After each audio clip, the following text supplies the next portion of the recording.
आप भी मंच पर जाते ही घबरा जाते हैं? और क्या आपको आपका भाषण उतना प्रभावशाली नहीं लगता जितना प्रभावशाली होना चाहिए? तो यदि आप भी मंच की इस घबराहट को दूर करके अपने आप को एक प्रभावशाली वक्ता बनाना चाहते हैं, तो ये वीडियो आपके लिए है। क्योंकि इस वीडियो में मैं आपको बताने वाला हूं 10 ऐसी बड़ी गलतियां जो अक्सर नेता करते हैं और जिसके कारण उनका पूरा भाषण खराब हो जाता है। तो वीडियो को आखिरी तक जरूर देखिए ताकि आप ये गलती ना करें, क्योंकि ये गलती आपको भारी पड़ सकती है और एक नेता के रूप में आपकी पहचान खराब कर सकती है। तो दोस्तों नमस्कार, मेरा नाम राजीव साहू है और मैं एक पॉलिटिकल सक्सेस कोच हूं और मेरा मिशन है राजनीति में 1 लाख ऐसे फ्यूचर लीडर्स की मदद करना जो भविष्य में हमारे देश को और समाज को एक बढ़िया नेतृत्व प्रदान कर सकें। आज के इस वीडियो में आपका स्वागत है, जिसमें हम बातचीत करेंगे उन 10 गलतियों के बारे में जिसके कारण नेताओं की जो स्पीच है, उनका जो भाषण है, वो प्रभाव नहीं छोड़ पाती जो प्रभाव एक नेता के रूप में छोड़नी चाहिए।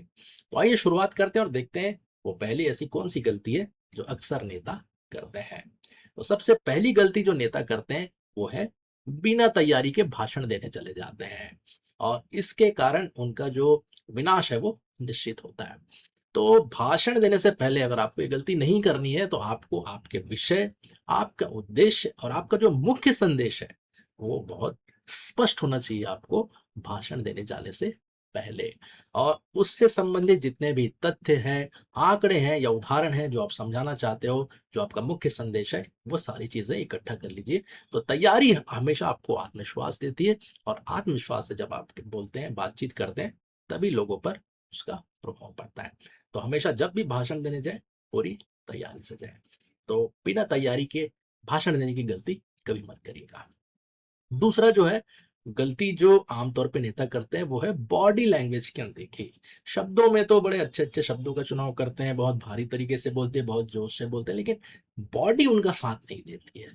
तो आपका शरीर क्या कह रहा है, ये बड़ा इंपॉर्टेंट होता है बॉडी लैंग्वेज, क्योंकि 55% कम्युनिकेशन जो होती है आपकी बॉडी लैंग्वेज की होती है और सिर्फ 45% जो होती है वो आपके शब्दों और हाव भाव का होता है। इसीलिए बहुत जरूरी है कि आपका जो आई कांटेक्ट है वो प्रॉपरली आप लोगों के साथ मेंटेन करें। इससे आपका आत्मविश्वास दिखता है और साथ ही साथ भरोसा पैदा करता है कि आप अपने विषय को लेकर बड़े ही कॉन्फिडेंट हैं। फिर आपके जो हाथ हैं, हैंड जेस्चर जिसे हम कहते हैं, ये आपके शब्दों के साथ, आपके लय के साथ मैच करना चाहिए। तो इससे भी बड़ा फर्क पड़ता है आपके आत्मविश्वास का। और गलत मुद्रा है, इस तरीके से हाथ बांध के बोलना या पोडियम को पकड़कर बोलना या झिझक या अटकना या बेचैनी, ये आपके कमजोर बॉडी लैंग्वेज को दर्शाता है। तो हमेशा अपना पोस्चर ओपन रखें, शोल्डर पीछे की तरफ, सीना तना हुआ, चेहरा ऊपर जहाँ पर इतनी जगह आपके पास हो। तो इस तरीके से आप बॉडी लैंग्वेज को अपना थोड़ा इम्प्रूव करके कम्युनिकेशन को स्ट्रॉन्ग कर सकते हैं। तो अगली बार जब आप भाषण देने जाए तो अपने बॉडी लैंग्वेज पर विशेष ध्यान दें और ये आती प्रैक्टिस से। तो भाषण से पहले अपना पोस्चर जरूर चेक करें और थोड़ा प्रैक्टिस करें बॉडी लैंग्वेज को लेकर। तीसरा जो गलती आमतौर पे बड़े बड़े नेता करते हैं वो है दर्शकों से जुड़ाव की कमी। उनको लगता है कि भाई मैं तो जब बोलने आया हूँ माइक पे तो मैं तो एहसान कर रहा हूँ दर्शकों पे। तो वो जुड़ाव पैदा नहीं कर पाते, तो उन्हें अपना कैसे बनाए, ये बहुत बड़ा चैलेंज होता है। तो आप ये गलती नहीं करना चाहते तो अपने भाषण को श्रोताओं की जरूरत के हिसाब से, उनकी रुचि, उनकी इंटरेस्ट के हिसाब से आप तैयार करिए। उनकी भाषा, उनकी बोली में आप तैयार करिए ताकि आपकी बात वो समझ सके। आप भाषण किसको दे रहे हैं? जनता को दे रहे हैं। इसलिए जनता की जरूरत और उनकी रुचि को समझना बहुत जरूरी है। और साथ ही साथ लोगों को सिर्फ सुनने वाला मत समझिए, उन्हें सहभागी भी बनाएं। बीच बीच में सवाल जवाब पूछिए, उन्हें मौका दीजिए आपके साथ जुड़ने का। तो इस प्रकार आप जनता को भी, ऑडियंस को भी अपना बना सकते हैं और ये कमी बहुत सारे भाषणों को। चौथी गलती जो आमतौर पर नेता करते हैं अपने भाषण में वो है अस्पष्ट संदेश। यानी कि उन्होंने क्या कहा ये साफ ही नहीं हो पाता किसी को कि भाई 10 मिनट बोला, 20 मिनट बोला, लेकिन वो क्या बोलना चाह रहे हैं ये बड़ा कंफ्यूज हो जाते हैं लोग और जैसे तैसे वो समय काटते हैं। तो इसके लिए आपको क्या करना है कि हर भाषण में आपका एक स्पष्ट संदेश होना चाहिए कि वो कौन सा ऐसा संदेश है जो आप देना चाहते हो। कि यदि आप पर्यावरण के बारे में बोलना चाहते हैं तो एक ऐसी चीज कि भाई वृक्षारोपण करिए, आप पेड़ों को बचाइए, पेड़ को लगाने से ज्यादा पेड़ को बचाइए, आप इस मुद्दे पर टिके रहिए। तो ये एक स्पष्ट संदेश होता है कि नेताजी ने क्या कहा अपनी भाषण में, भैया पेड़ लगाने से ज्यादा पेड़ बचा के हमें रखना। हमें उनका संरक्षण करना है। तो एक ऐसा स्पष्ट संदेश आपके भाषण में होना चाहिए। इसके बाद जो जटिल भाषा है, जो कठिन शब्द हैं, उनके बजाय सरल और स्पष्ट शब्दों का आपको प्रयोग करना चाहिए। और इसका कुल मतलब ये है कि आपके भाषण के बाद आपके जो श्रोता हैं, जो जनता, उनको याद रखना चाहिए कि आपके भाषण में आपके मुख्य संदेश क्या था। तो इसीलिए संदेश आपका स्पष्ट होना चाहिए। तो ये गलती करने से आप बच सकते हैं। फिर पांचवी गलती जो आमतौर पे नेता अपने भाषण में करते हैं, वो है आत्मविश्वास की कमी। मंच पर उनको एक्चुअली कंट्रोल करना चाहिए अपने आत्मविश्वास से, लेकिन जैसे ही मंच पर जाते हैं या बोलने के लिए आते हैं, वो आत्मविश्वास की कमी उनके अंदर झलकती है। तो मंच में जाने से पहले आप मानसिक रूप से तैयारी कर लीजिए कि आप बहुत अच्छा बोल रहे हैं, आपकी बातों को लोग पसंद कर रहे हैं, लोग तालियां बजा रहे हैं। तो कम से कम उस आत्मविश्वास को अपने अंदर भरिए। आप आपकी आवाज, आपकी गति और ठहराव, इस पर आपको नियंत्रण रखना चाहिए। और आत्मविश्वास कैसे आता है? अभ्यास से आता है। जितनी अच्छी आप तैयारी करेंगे, उतना ज्यादा आत्मविश्वास आपके चेहरे पे, आपकी बॉडी पे झलकेगा। और यही सबसे बड़ा मंत्र है आत्मविश्वास के साथ बातचीत करने का। तो बिना तैयारी के कभी भी भाषण देने ना जाए, जिससे कि आपका आत्मविश्वास कमजोर दिखे। छठवीं गलती जो आमतौर पे लोग ने भाषण देते समय करते हैं, वो है समय का मिसमैनेजमेंट, यानी कि कुप्रबंधन। तो भाषण जो है वो बोरिंग हो जाती है जब आप समय को मैनेज नहीं कर सकते। तो इसके लिए जो भी निर्धारित समय है, जो आयोजकों ने आपको दिया है, या आपको लगता है कि ये सही समय सीमा होनी चाहिए, उस समय सीमा में अपनी पूरी बात समाप्त करिए। अनावश्यक ज्यादा विवरण देना और चीजों को दोहराने से बचिए, नहीं तो लोग बोर हो जाते हैं। और प्रभावशाली वक्ता जो होते हैं ना, वो तो कम समय में ज्यादा प्रभाव छोड़ते हैं।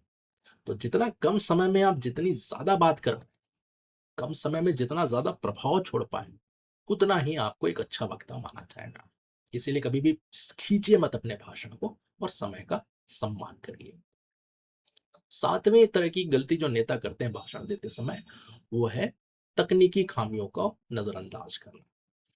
तो आपको क्या करना है कि जब भी आप स्टेज पर जाएं, तो भाषण से पहले माइक और ऑडियो सिस्टम की जांच जरूर कर लें कि भाई माइक सही तरीके से काम कर रहा है कि नहीं कर रहा है, और जो ऑडियो सिस्टम है उससे सही तरीके से आवाज जो है वो दर्शकों तक पहुंच रही है कि नहीं पहुंच रही, बहुत ज्यादा इको तो नहीं हो रहा है, हमिंग तो नहीं हो रहा है, सीटियां तो नहीं बज रही है माइक में। तो इस तरीके की टेक्निकल चीजें आपको ध्यान में रखना चाहिए। माइक के साथ आपका डिस्टेंस कितना है ना? कुछ लोग बहुत नजदीक से माइक में बोलते हैं, कुछ लोग बहुत दूर जाके माइक में बोलते हैं, दोनों ही केस में आवाज सही नहीं आती है।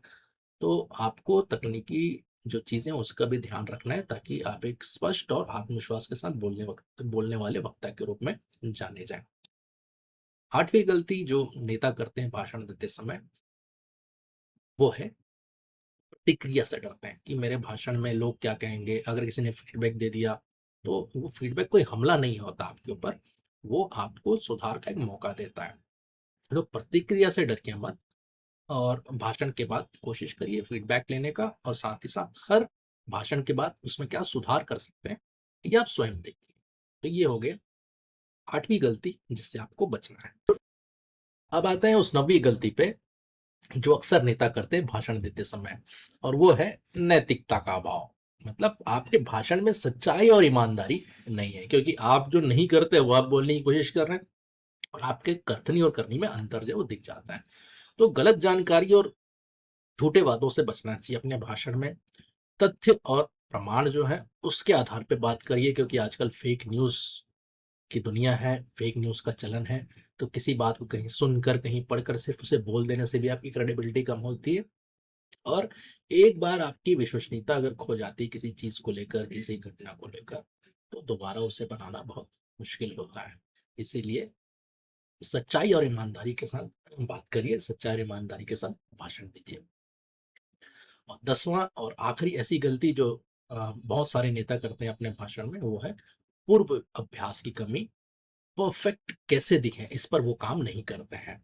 तो भाषण जो है वो कई बार अभ्यास करने से ही आपका परफेक्ट होता है। बड़े बड़े जो नेता हुए, जो अच्छे वक्ता हुए, वो लगातार अभ्यास करते हैं अपनी भाषण के लिए, और पूरे अभ्यास करने के बाद ही फिर उसका फाइनल टेक होता है जब वो असली मंच पर जाते हैं। दूसरी जो चीज़ है कि हमेशा अपने भाषण की रिकॉर्डिंग करिए आप, ताकि आप अपने भाषण के बाद देख सकें कि आपका भाषण कैसा है, और आपको खुद कैसा लगता है, ये कहाँ आपको सुधार की गुंजाइश है। तो इस तरीके से आप जितना पूर्वाभ्यास करेंगे, जितना भी आप एक्सरसाइज करेंगे, बार-बार रिपीट करेंगे, उतना ही आपका भाषण और आपकी बॉडी लैंग्वेज और बेहतर होती जाएगी। तो दोस्तों ये वो 10 पॉइंट्स थे जो वो बड़े इंपॉर्टेंट पॉइंट्स हैं और इससे आप भी वो गलती करने से बच सकते हैं जो आमतौर पे नेता करते हैं भाषण देते समय, ताकि आप भी एक प्रभावशाली वक्ता के रूप में अपनी पहचान बना सकें। तो दोस्तों ये पॉइंट्स आपको अच्छे लगे, ये वीडियो आपको अच्छा लगा तो प्लीज इस वीडियो को लाइक करिए और साथ ही साथ ज्यादा से ज्यादा शेयर भी करिए ताकि आप भी दूसरों की मदद कर सकें अच्छे वक्ता बनने में। अगर अभी तक आपने चैनल को सब्सक्राइब नहीं किया तो प्लीज चैनल को अभी सब्सक्राइब कीजिए ताकि इस तरीके के और भी अच्छे कंटेंट्स हम आपके लिए बना सकें और आप तक पहुंचा सकें जिसका लाभ आपको मिल सके। यदि आप इस तरीके की पॉलिटिकल कम्युनिकेशंस की ट्रेनिंग में इंटरेस्टेड हैं, अपने आप को एक अच्छा वक्ता बनाना चाहते हैं, तो आज ही जुड़िए पॉलिटिकल सक्सेस क्लब में, जहां हमारे पास विशेष कोर्स हैं पॉलिटिकल कम्युनिकेशन के लिए कि कैसे हम एक अच्छा वक्ता बने, प्रभावशाली वक्ता बने और कैसे हम अपने आप को एक बेहतर वक्ता के रूप में डेवलप कर सकते हैं हमारे प्रूवन टिप्स और टेक्निक्स के साथ, जिससे आपको हो सकता है चुनाव में भी काफी मदद मिल सके आपके चुनाव की तैयारी में और अपनी बात को लोगों तक पहुंचाकर अपने वोटर्स को आकर्षित करने के लिए। तो दोस्तों इस वीडियो में इतना ही। और भी वीडियोस हैं उन्हें आप देखते रहिए, पॉलिटिक्स और लीडरशिप सीखते रहिए और आगे बढ़ते रहिए। फिर मिलेंगे। थैंक यू, धन्यवाद, जय हिंद।